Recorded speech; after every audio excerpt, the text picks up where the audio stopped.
আজকের এই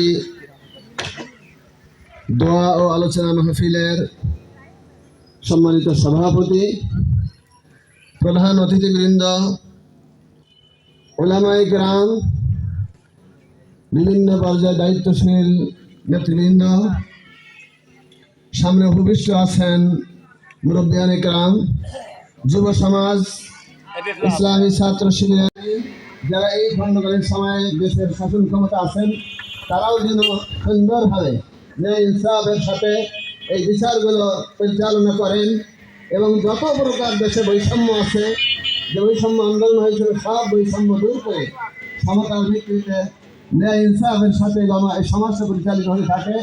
আমরা সবাই তার জন্য সহযোগিতা করব, দোয়া করব এবং যখন পরিবেশ আসবে, আমাদের প্রত্যেকের একটা ভোটের অধিকার আমরা যখন পাবো, যত যত জায়গায় আর ভুল করবো না।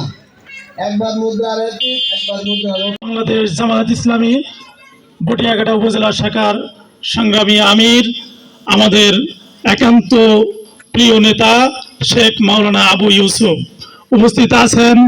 বাংলাদেশ জামায়াত ইসলামী বটিয়াঘাটা উপজেলা শাখার সংগ্রামী নায়েবে আমির, আমার একান্ত শ্রদ্ধাভাজন ওস্তাদ হাফেজ আশরাফ আলী সহ অনেক আলেম ওলামারা এখানে উপস্থিত আছেন।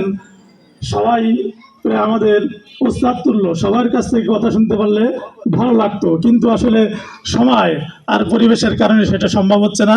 আলেম উলামা যারা আছেন সামনে উপবিষ্ট এই ইউনিয়নবাসী, সবার প্রতি আমার আন্তরিক সালাম ও মোবারকবাদ। আসসালামু আলাইকুম ওয়া রাহমাতুল্লাহ।